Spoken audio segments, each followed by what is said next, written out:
Një vit pa drejtësi për Martin Canin. Një vit pas asaj nate të zezë që i mori jetën një djali 14 vjeçar, emri i tij ende dridhet në shkallët e shkollave, në rrugët e qytetit dhe në zemrat e prindërve që kërkojnë vetëm një gjë, drejtësi të vërtetë. Martin Cani u godit me thik më 18 nëntor 2024 afër shkollës Fan Noli në Tiranë dhe pa zhurmën e një sprove të mirëfillt gjyqësore. Jeta e tij u ndër papritur, një jetë, një e ardhme, një ëndër sportive e familjes u shua përfundimisht.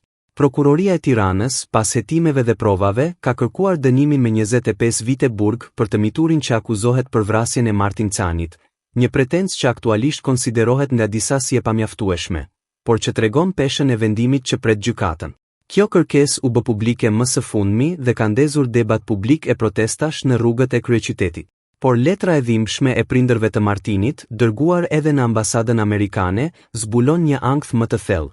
Ata flasin për manipulim të ngjarjes, për përpjekje për të dramatizuar dhe përkohësisht zhvendosur gishtin e akuzës, për të fshehur përgjegjësitë institucionale që duhet të kishin parandaluar tragjedinë. Prindërit e shohin mungesën e përgjegjësisë si një vrasje të dytë të djalit të tyre. Kjo është një akuza që kërkon përgjigje, jo vetëm për hetimin e rasteve penale, por për gjithë sistemin që duhet të mbrojë fëmijët tanë. Në vend që t'i jepet prioritet i pakthyeshëm jetës së humbur, një pjesë e opinionit publik dhe ndonjë grup gjyqtarësh tentojnë të relativizojnë, të kërkojnë shenjë kursimi, argumente procedurale, ulje pretendimesh. Por një djalë 14 vjeç humbi zemrën, një familje mbeti pa birin e saj. Shoqëria ka humbur një qytetar që mund të kishte qenë sportist, student, prind, çdo gjë që mund të kishte qenë një jetë e plotë. Asnjë argument procedural nuk e rikthen këtë. Kjo nuk është fjalë e tepërt, është realitet i dhimbshëm. Skenari i përmendur shpesh nga mbrojtja, se autori mund të jetë i ri, u mor mendikime, fshehu armën, ndryshoi deklarime, nuk e zbut dot koston njerëzore të veprimit. Po, autori është i mitur. Po, ekzistojnë aspekte psikologjike dhe sociale që duhet hetuar. Por po ashtu nuk mund të anashkalohet rreziku i përsëritjes.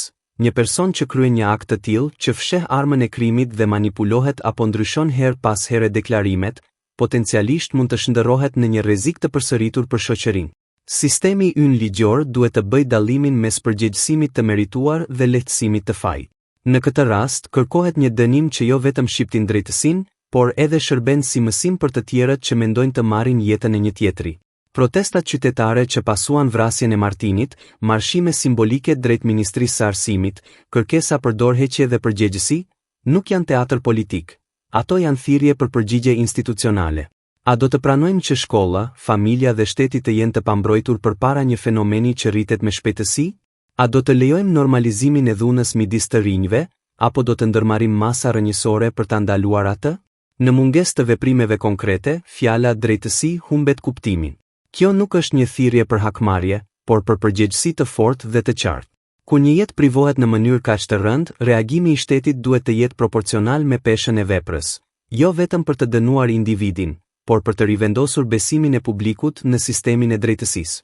Prandaj ne propozojmë që prokuroria dhe gjykata të kërkojnë dhe të shqyrtojnë mundësinë e dënimit maksimal të parashikuar nga ligji për këtë rast, duke siguruar që rasti të trajtohet me seriozitetin më të lartë dhe transparencë, të kryhen hetime të plota për rolin e institucioneve arsimore dhe të sigurisë në përparësinë dhe parandalimin e konflikteve mes shkollash.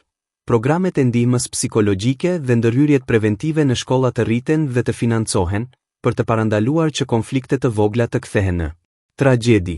Në emër të Martin Canit, një djalë 14 vjeçar që ndëronte dhe jetoi si çdo fëmijë tjetër. Ne kërkojmë që kjo ngjarje të mos kthehet në vetëm një tragjedi që harrohet pas një viti. Kërkojmë një drejtësi të fuqishme, të qëndrueshme dhe të shprehur hapur, dënim i ashpër, përgjegjësi institucionale dhe masa parandaluese që të mos lejojnë më një jetë të humbas pa marrë vetë një zë të fuqishëm nga shteti. Prokuroria ka kërkuar 25 vite. Publiku kërkon diçka më të fortë, që dënimi të jetë shembull për të gjithë ata që mendojnë të përgatisin dorën kundër jetës njerëzore.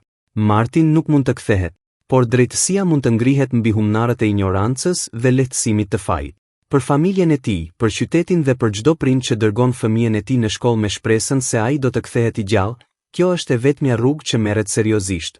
Të dënohet ai që e mori jetën, në mënyrë që dënimi të mos jetë vetëm dëshkim, por edhe mësim dhe mbrojtje për të ardhmen.